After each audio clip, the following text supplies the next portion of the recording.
నిన్న అమిత్ షా ఒక కాన్క్లేవ్లో మాట్లాడుతూ టీడీపీ పొత్తుపై త్వరలోనే వెల్లడి.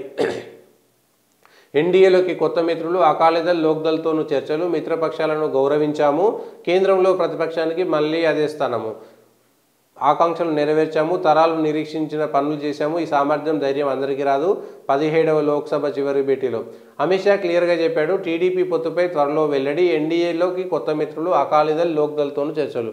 లోక్దళ్ ఇప్పటికే జయంత్ చౌదరి అజిత్ సింగ్ కొడుకు జయంత్ సింగ్ చౌదరి ఇప్పటికే క్లారిటీ ఇచ్చాడు, మేము ఖచ్చితంగా వెళ్తామని. జయంత్ వాళ్ళ తాత చరణ్ సింగ్కు ప్రధానమంత్రిగా చేశాడు, ఆయనకు భారతరత్న కూడా వచ్చింది. ఇండీ కూటమిలో వచ్చేటువంటి లోకలోకల్లో ఇప్పటికీ అది ఎప్పుడు బయటికి వెళ్దామా అనేటువంటి టైం కోసం ఎదురు చూసారు. ఇప్పుడు వీళ్ళకు కూడా భారతరత్న వచ్చిన తర్వాత ఖచ్చితంగా వెళ్ళిపోతారనేది ఉంటుంది. అకాలీదళ్ కూడా అప్పుడున్నటువంటి పరిస్థితుల్లో పంజాబ్లో ఏదో రైతుల వ్యతిరేకత వస్తుంది అనేటువంటి ఒక ప్రయత్నమో దాన్ని ఏదో చూసి బూచిగా చూపి అకాలీదళ్ ఎక్కువ కాలం బీజేపీ తోటి ఎన్డీఏ తోటి కలిసి ఉన్నది. శివసేన అకాలీదళ్ అనేటువంటి రెండు కూడా కలిసి ఉన్నటువంటివి ఎన్డీఏకి సంబంధించినటువంటి దాంట్లో మొదటి నుంచి కూడా బీజేపీ ఏర్పడిన నాటి నుంచి కూడా 2018 వరకు అకాలీదళ్ శివసేన కలిసే ఉన్నాయి. తర్వాత శివసేన బాల్ ఠాక్రే చనిపోయిన తర్వాత ఉద్ధవ్ ఠాక్రే ఇష్యూ వచ్చింది. ఇప్పుడు వీళ్ళకి సంబంధించి జనసేన ఆల్రెడీ ఉన్నది కాబట్టి టీడీపీ పొత్తుకు సంబంధించినటువంటి విషయంలో త్వరలోనే క్లారిటీ ఇస్తాము, మిత్రపక్షాలను మేము గౌరవించాము చాలా క్లియర్గా.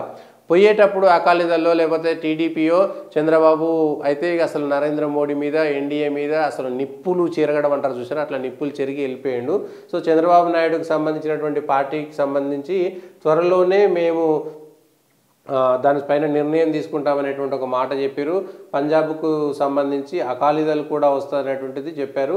ఎన్నికల్లోపే సిఏఏ అమలు ఒక బాంబు లాంటి వార్త అనుకోవచ్చు. సిఏఏకి సంబంధించి ఎన్ఆర్సీకి సంబంధించి ఢిల్లీలో దేశ వ్యతిరేక శక్తులన్నీ కలిపి ఇదేదో ముస్లింలకు వ్యతిరేకం అనేటువంటి ఒక తీసుకొచ్చి ఇది ముస్లింలకు వ్యతిరేకం సిఏ అనేటువంటిది ఒకటి పెట్టి దేశంలో అలజడి సృష్టించేటి ప్రయత్నం. నరేంద్ర మోడీ సర్కారును ఏమీ చేయలేక సిఏఏకు సంబంధించినటువంటి దాంట్లో అంటే ఈ దేశంలో సిఏఏ అక్రమంగా చొరబడినటువంటి వాళ్ళంతా కూడా ఎక్కడి వాళ్ళైనా వాళ్ళని తీసేయాల్సిందే.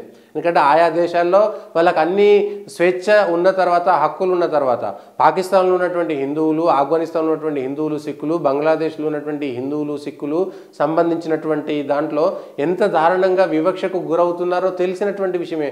ప్రపంచంలో ఏ దేశం వారిని తీసుకోలేనటువంటి సిచ్యువేషన్, ఇంకో దేశంలోకి పోలేరు. వాళ్ళకు ఉన్నటువంటి సౌకర్యాల దృష్ట్యా పక్కకున్నటువంటి దేశాలు తప్ప ఇంకొకటి సౌకర్యాలు చేయలేరు.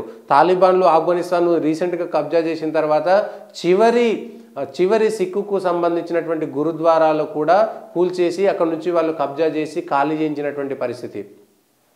వేల సంవత్సరాలుగా ఉన్నటువంటి అక్కడ సంస్కృతి సాంప్రదాయాలన్నీ నాశనం అయిపోయి వాళ్ళకి ఎవరు లేనటువంటి స్థితి.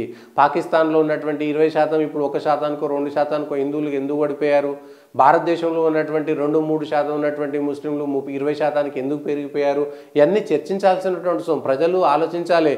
ఈ దేశాన్ని మరోసారి విభజన జరగకుండా ఉండాలంటే బంగ్లాదేశ్ నుంచి పాకిస్తాన్ నుంచి వచ్చినటువంటి అక్రమ చొరబాటుదారులను ఈ దేశంలో పెంచి పోషిస్తామా? అక్రమంగా మయన్మార్ నుంచి వస్తున్నటువంటి రోహింగ్యాలను మనం పెంచి పోషిద్దామా? ఎందుకు మనకు ఆ జాలి? మానవత్వం పేరు మీద మన ఇంట్లో మనం మట్టి పోసుకోవాల్సినటువంటి కర్మ మనకు పట్టలేదు. మనం మంచిగా ఉన్న తర్వాత నలుగురికి సాయం చేయొచ్చు, బంగ్లాదేశ్కు సాయం చేయొచ్చు, కానీ దొంగలను తీసుకొచ్చి హత్యలను చేసేటువంటి వాళ్ళని తీసుకొచ్చి లంగలను తీసుకొచ్చి మన ఇంట్లో మనం పెట్టుకొని అంటే తెలిసి పక్కలో బల్లాన్ని చావును కోరుకోవాల్సినటువంటి దుస్థితిలోకి మనం పోవాల్సినటువంటి అవసరం లేదు.